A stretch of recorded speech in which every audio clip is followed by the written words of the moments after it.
Hello everyone, this is Caillou, and welcome back to Grand Prix Houston. So today we're going to be watching the round 1 match between RickyRister, who is on Dreamsight, uh, Dreamsight Pod. Uh, if you're not familiar with MSEM, you might be wondering why Ricky is rocking a 140 card deck. Well, this is because of a special little card known as Dreamsight Well. It's uh, it's 1 and a blue/green sorcery for if your library has 100 or more cards in it, draw 5 cards.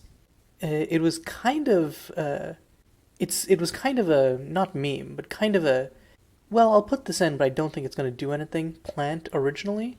But since the format's since the addition of its set Unraveling to the format, it's been quite the powerhouse in enabling some really interesting decks with the amount of redundancy the format's gotten, especially as it's grown larger. So, Ricky's deck is essentially a hybrid mid-range/combo deck, mostly combo. Its main goal is to run these insane pod chains, which somewhere along the way allow him to win, and has a bunch of redundancy and tutors to get those titular 8-sack 2-drop cards, but can also play a very fair game that grinds out the control decks that would normally prey on Dreamsack, or Dreamsight 8-sack. Now, I've been talking a lot about Ricky's deck, but let's hop to the other side of the table where we've got Froggy on, I believe it is Mardu, but it could also be Black-White. I'll check my deck list stock real quick. Polypool. So Polypools is the titular land here, and by being a land with Changeling, it enables an insane amount of little niche tribal synergies that the format has accrued over time to bubble up and become actually viable/playable. So it looks like Froggy's deck is straight Black-White, and it's running on Angel Tribal, essentially. Of course, there are some other synergies in there, but mainly Angels for Helena the Awakener. She's a 3-mana planeswalker who's -1, exiles target non-land permanent outright if you control an angel. And other than that, it's just a straightforward, fair mid-range deck that also, makes use of some of the synergies. Inishtu, for example, is just a really good mid-range beater. A 2/3 for 2 that surveils on ETB and every time he attacks, and then can free transform into Herald of the Dead, which just wins you the game on the spot if you ever get, or not on the spot, but it's a 4/5 indestructible that also can just drain your opponent out. So for a 2-mana card, Inishtu is just straight value. Also, on a meta level, some of you may be wondering why I'm back doing commentary when I said I wouldn't. The reason, honestly, is it's Friday night, didn't really have much else going on, and I still got the commentary roll. I see the little ping going off, and I'm like, ooh, that gets my mic hand an itching, that gets my commentary throat an itching, and so I said, why not give it a little whirl? Especially since I just cleaned out my computer, which means I can run my Jump Cutter auto editor program. I'm not sponsored by them, but Carrie KH on YouTube, if you would like to sponsor me, I would gladly suck off your program every time I use it, which is literally every commentary video I make. So, but yeah, the reason I get to do this little ASMR ramble is because it looks like there's a judge call where Froggy accidentally meant to surveil in the Inishtu card on ETB, but put it on the bottom of their library. So just quick little judge call. So in the meantime, I thought I'd clarify that this is just me testing the waters, getting back in the groove of doing some commentary. And, it might end up horrible and rambly, like it is right now. But hey, that's half the fun. You don't listen to me for grand insights into gameplay. You're here for entertainment and me bumbling through figuring out what's going on at the same time as you. Okay, if there's a card that you want to surveil, Descend on the Helpless is definitely it. It's a powerful 1-mana removal spell in its own right, but it also has the ability to flashback from your graveyard in a way that also comes with uh, Cormoran, who is a 2/2 flyer that grabs a creature from a graveyard. Doesn't have to be your own, notably. Um, so, one of the strongest removal spells in the format, since it is effectively a 4 for 1 if you ever get to cast the back half. But I'm getting a little hasty, or a little behind, talking about this card because Ricky just cast a Selective Breeding. So, is going to find a human with, or a wizard with mana value 2, it looks like. Um, Thanks to Selective Breeding. Selective Breeding can only find creature cards with the same type, but it is. I don't know if this is one of the titular 8-sack cards, actually. This is going to show how far I've been out of the format. Oh, and it's actually for 3, because I forgot. Mana Ascetic taps for itself. And, oh, it looks like naturally has Beck in the pack, so I was going to start the chain already. So, Pensive Songwriter, when it ETBs, you can free cast instant sorcery with mana value 2 or less from your hand.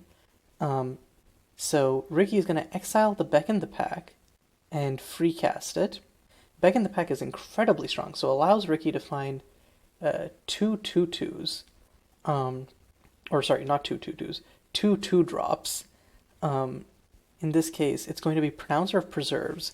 Coming down, they see each other's triggers, which nets 4 little 1/1s here. Now is Ricky has access to an additional 2 mana here. I'm not quite sure what the line. Okay, so can just passes there. Can trivially chump Inishtu and even kill Inishtu on an attack. I was expecting that line honestly to go a little bit further, but I guess the plan is next turn cast Beck in the Pack. Because Pensive Songwriter just copies a spell, remember. You still have access to naturally hard casting it. So maybe hard casting Beck in the Pack to start an actual chain. In the meantime, Froggy is going to play out one of the format's premier hand attack spells, Valdez Leafdown Vagabond. His adventure isn't a direct hand attack spell, but with good format knowledge, you can yoink something powerful. In this case, it's going to grab Ricky's Fiery Truthseeker. It's very hard to choose whether to name highest or lowest, especially because if there are cards that are tied for that value, your opponent gets to choose which one to discard, not you. So, can be dicey, especially in a 140 card deck. Grabbing the Fiery Truthseeker, probably quite good for Froggy, though Ricky doesn't have the red mana to cast it, especially since Ricky lost the Mana Ascetic earlier. But it would allow Ricky to recast Beck in the Pack and probably chain off at some point. Say, this is kind of just a tense, like, Mexican standoff in some senses, except Ricky's got all the bullets. So, fun note is that Pensive Songwriter was actually recently nerfed. It's a card that has been in custom spaces for a while. If you look above the artist credit, it's from Aenir, which is a very old set about it's one of the first prominent custom sets. And this actually used to have flash. That is not the nerf we're talking about, because it was nerfed to that ages ago. It recently received a nerf to where it exiles the card after you cast it from your hand, or after you get to cast the free copy. The reason being, in specifically this deck, you could do some silly things with chaining it, and exiling it from your hand prevented some of those chains. Hilariously, though, that quote-unquote nerf also functions as a buff when face down with hand attack like Valdez. So it's going to be interesting to see. I think that's a fairly recent change, so it's going to be interesting to see how that plays out over the course of this tournament. I suspect we're going to have a lot of these turns from Ricky, where it's a lot of thinking.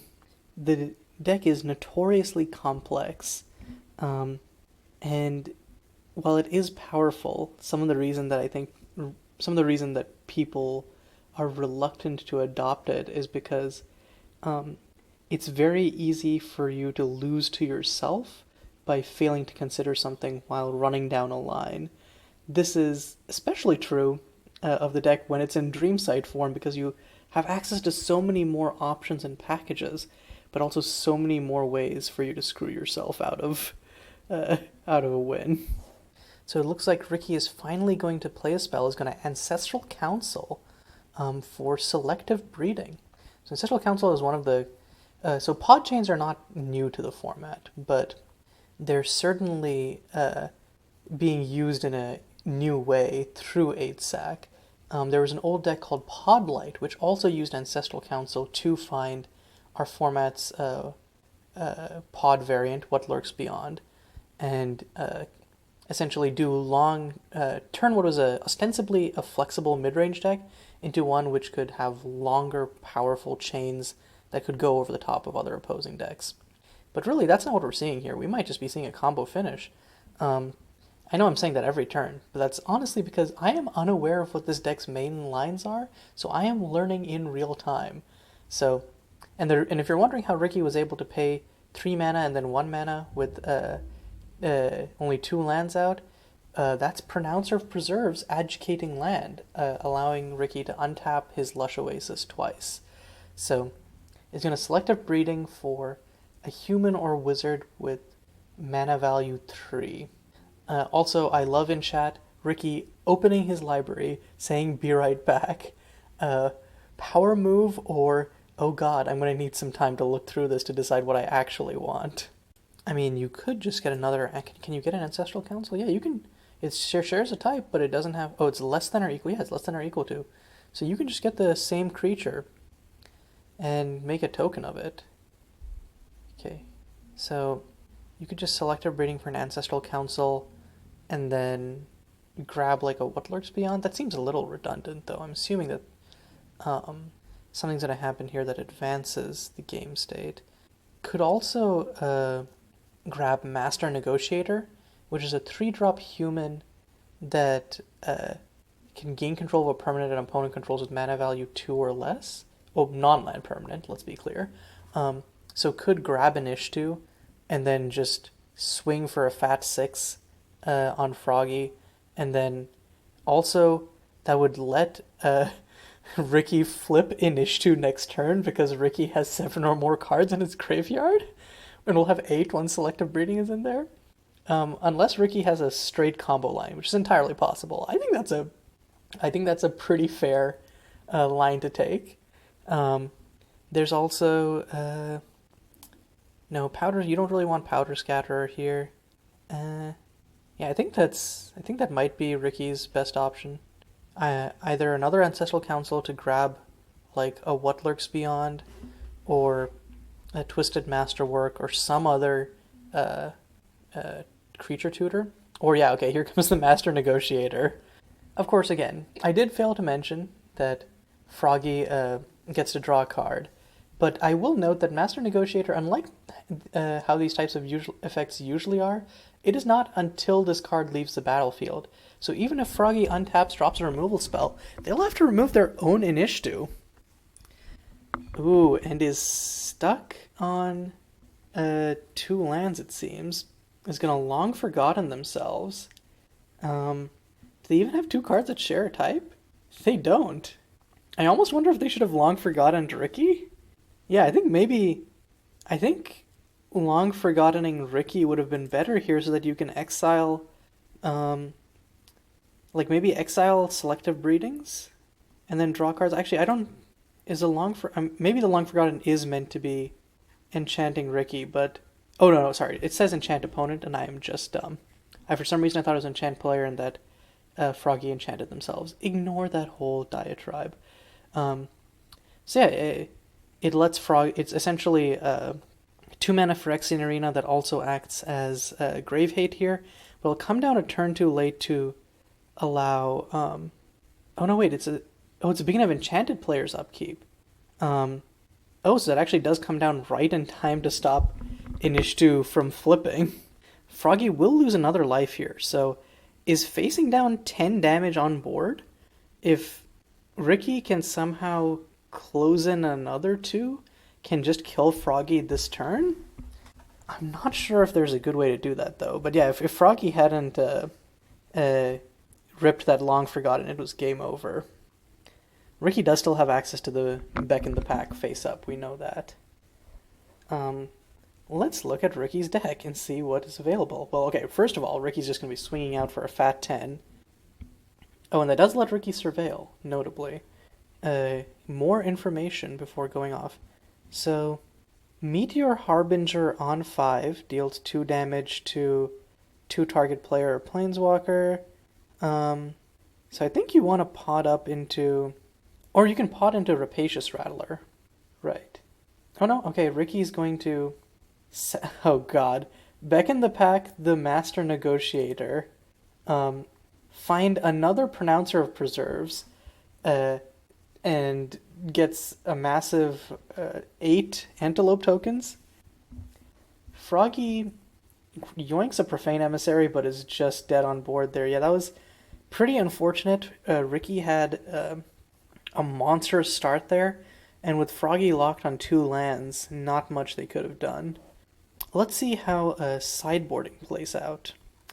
For Ricky, sideboarding is a little moot because of their deck size, but it does bring in tutorable options. I'm not sure which ones are, like, ideal here. Ricky has, like, Whiterun Ordainer, Anointed Cursebreaker, Confining Priest and Anointed Cursebreaker, which deal with creatures and artifacts and enchantments respectively.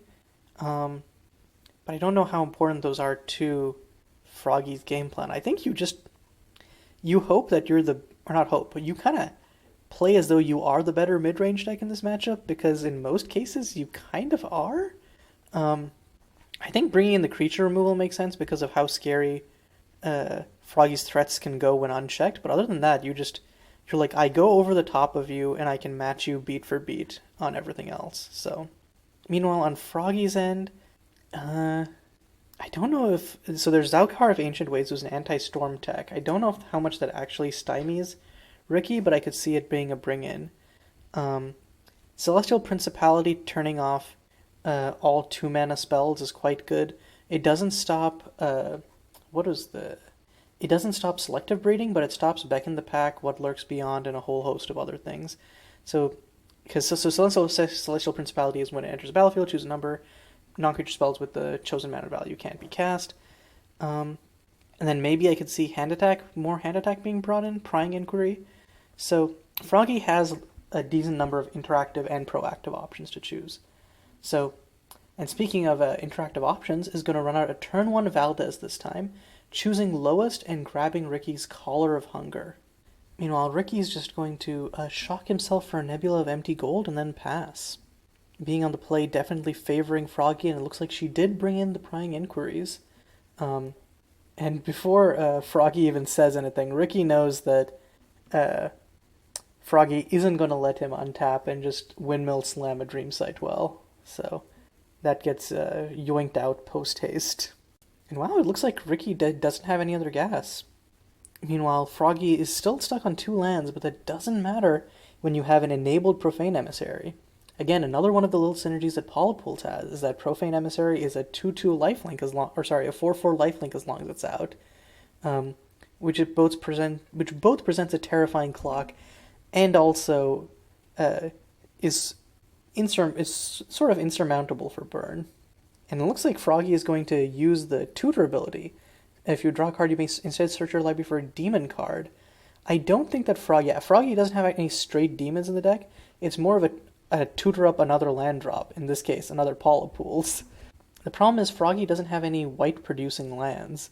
All the Polypools can only produce black because Froggy's only creature is black in this case. And Ricky's still up the creek without a paddle over here. Of course, in a deck like Dreamsight, it only takes 1 card to, turn the tide, draw 5 cards, or you just play a creature and sack it on the same turn, etc., etc., but still a little dicey. Okay, so did bring in the Charming Marauder. Looks like it's just going to run that out to try and destroy the clue that was created off Prying Inquiry, but in response, Froggy is just going to crack it and draw a card.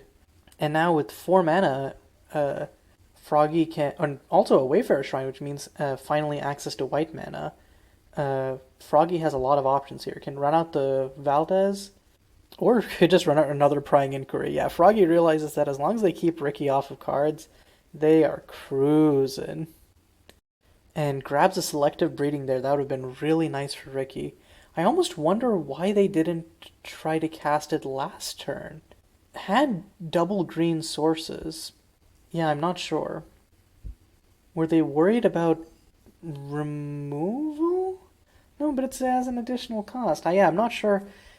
Definitely playing around something, but I'm not sure why Ricky didn't just like. I feel like you could just selective breeding on one, Charming Marauder, find Master Negotiator, grab Profane. Maybe not. Maybe grabbing Profane Emissary wouldn't be the best, but at least find like Ancestral Council or something, and then grab yourself like a What Lurks Beyond.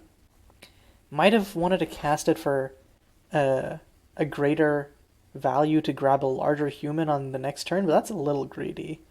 Okay, Ricky losing another 2 life, but oh my god. I'm assuming that's top decked, right? No way that Froggy just lets Ricky keep the Cosmonaut Pioneer. So, Thragtusk on crack, coming in here, makes the alien, doesn't gain 5 life, which is a little dangerous here, I feel. I guess the assumption is that can gain 5 life if it ever leaves the battlefield. But yeah, that's definitely a stabilization for Ricky. Valdez does not have a menace yet, mostly because Ricky has just not been playing cards, to be fair. Okay, Froggy gonna run out the Pitwilt to kill the alien token. Interesting, and not kill Charming Marauder. Not kill Charming Marauder. Why is that? Is worried about Charming Marauder's Recite? Okay, Ricky's gonna double block to kill the Profane Emissary. Yeah, I'm not sure. I don't get why you wouldn't Pitwilt on the Charming Marauder, because the Charming Marauder can actually be potted reasonably. So, Froggy chooses to kill Cosmonaut Pioneer. Ricky's thinking about what to choose here. I think you just go for... Maybe I'm actually overthinking the 5 life. Okay, he's gonna scry 1, then draw a card.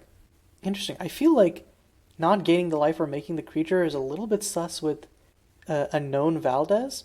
But I guess the idea is 2 turns isn't real, in the sense of like, if Ricky needs to hit action by then, and scrying 1 then drawing a card is essentially speeding you up 2 turns in terms of what cards you're gonna see. So, Profane Emissary number 2 for Froggy.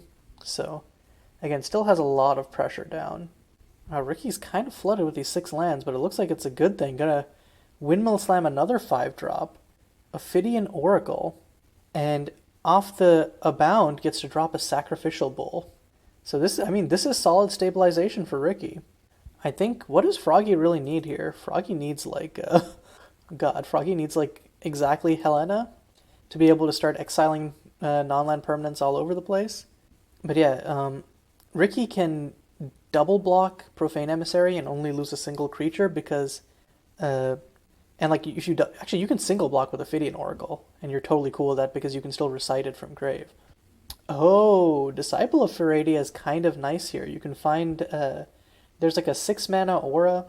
Oh no, okay, he's just gonna grab Fallen Celestial as like a flying threat here. Totally fair.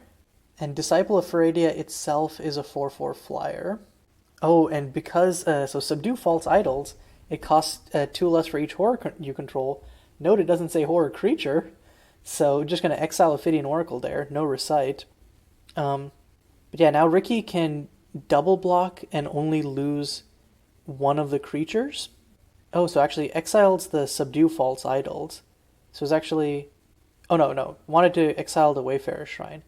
Froggy just assumed that Subdue False Idols was the target. Notably, Subdue False Idols' Coalesce cost is reduced by 4 right now. So it is actually 5 mana, so Froggy can Coalesce Subdue False Idols next turn, of course, and is going to kill Bull, so Ricky has no way of stopping that. Ricky is...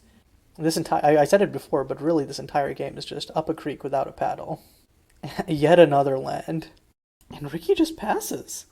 What instant speed stuff does Ricky have in his deck? Twisted Masterwork, which doesn't matter if you don't have creatures. And some counterspells?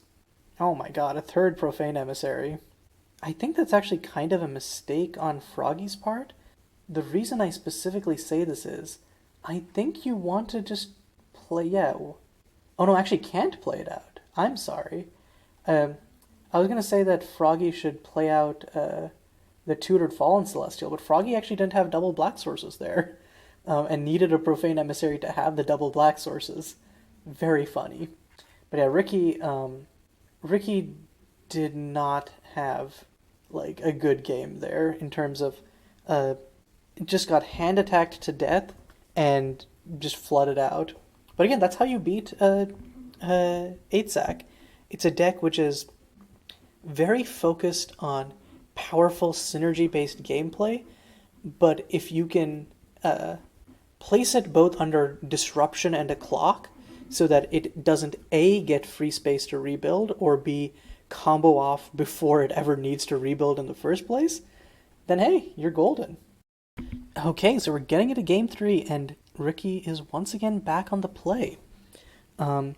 He's going to have a turn 1 Logger Recluse. Think of it as a mana dork, except it gives you land ramp and is also potentially a threat in its own right. What's the name of the little monkey?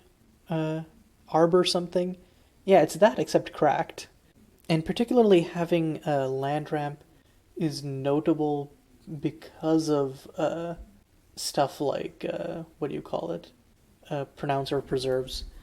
So you can get out all of your colors early, you can untap a bunch of them, etc., etc. It allows you to have mana generation that isn't dependent on you keeping around your mana dork, because you're usually going to want to sack it later to one of your 8-sack pieces, etc. So now Ricky has that fat 3 mana turn 2. Let's see if there's anything he can do with it. Okay, but it's a... you got 2 pain lands active here, so Froggy has a fast clock and Ricky doesn't have a fast kill. Things could go south for Ricky. Interesting that Ricky also has a black pain land. I'm not sure what specific cards that's in the deck to hard cast. There are a lot of cards across the color spectrum that are just like there as tutor targets, but I'm assuming this is there to potentially hard cast some of them. But again, I have not looked at every card in the 140 card deck list, I'm sorry to say.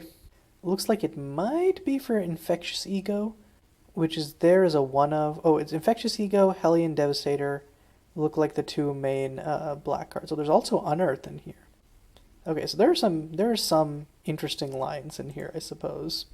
But in lieu of those, it looks like Ricky's plan is just mana, mana, mana, mana ascetic, and pass.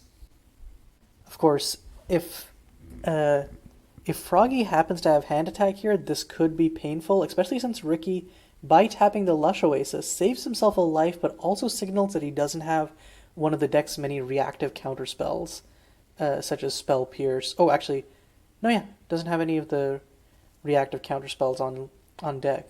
So, and Froggy does have the turn 2 Prying Inquiry. So, let's see what's up with Ricky's hand. Okay, a little stacked. Twisted Masterwork, Selective Breeding, Dovan's Masterwork. I think you're looking to just grab Selective Breeding here. Twisted Masterwork. Oh, he's going to grab the Twisted Masterwork. Maybe there's something they know that I don't. The Selective Breeding seems like a lot more flexible / threatening to me, but because of not being color locked to green, but maybe I'm missing something in that regard. But yeah, that's a really stacked hand. I was not expecting to see that. You really want to see acceleration, multiple combo pieces, feeling pretty good about yourself. The Dovan's Masterwork is pretty whatever.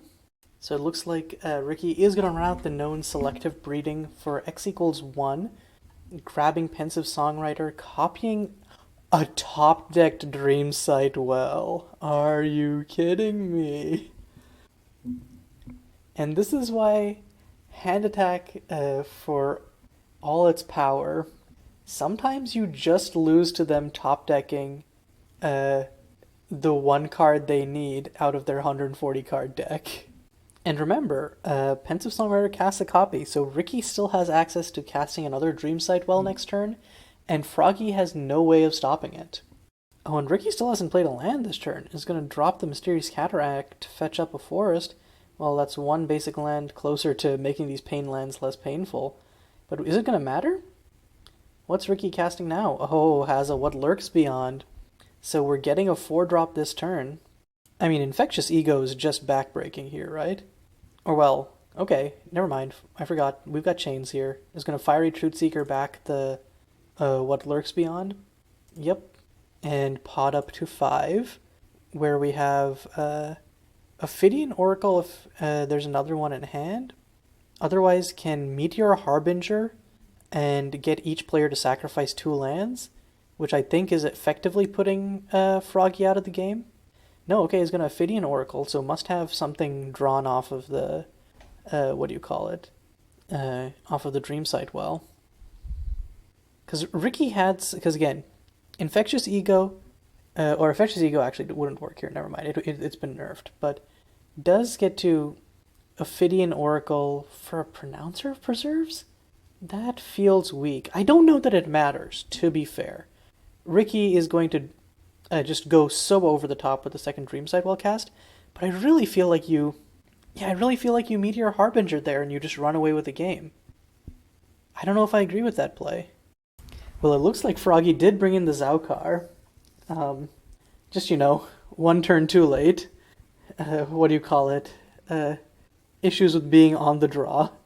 Okay, and if this already wasn't enough, Ricky is going to yoink Zaukar, rub salt in the wound. And notably, it's not a symmetrical effect, so it will just affect Froggy. Once again, I think that this game is effectively over. I'm not sure. Oh my god, Ricky drew another Dreamsight? Because this is not the previously cast Dreamsight well. This is just another one that Ricky naturally drew off the other Dreamsight well. So, it's unfortunate that this game 3 kind of just ended up being a luck sack. But, yeah. And I'm saying this because I'm pretty sure that this game 3 is over, and we're just, we're watching Froggy play to their outs, or play as though they have outs. I don't think they have any, realistically, but we'll see. Oh, Celestial Principality is actually pretty decent here. They can just drop it, name 2. Ricky can no longer cast the Dreamsight well in exile. Of course, Ricky is super ahead on board and in card advantage, but actually, it's Froggy getting to play to the board is meaningful. It means that Ricky can't just keep swinging out, has to swing with the Ophidian Oracle or trade otherwise. That's pretty not bad. Again, though, how much does it matter when Ricky has access to so much mana and so many cards? Okay. Drops a Minister of Madness. And what can search for a removal spell off of this? Yeah. Can brought in the Sear Flesh from the sideboard, and that cleanly kills the Celestial Principality. And okay, yeah, I was just gonna cast the Dreamsight well off rip from exile. It's kind of bad because Ricky has to discard 4 cards here, but I mean, it's just card selection, baby. And that's dead on board next turn. So, valiant effort from Froggy, but again, this is why counter magic is the preferred thing to hand attack, because sometimes you just gotta be like, them's the breaks. But yeah, pretty cool set. I think we got to see both decks kind of do their thing. It's unfortunate that Game 3 ended up as it did, but still, that's just how Magic the Gathering is sometimes. Good games to both Ricky and Froggy. Hope you enjoyed this commentary. And until next time, this is Caillou signing off.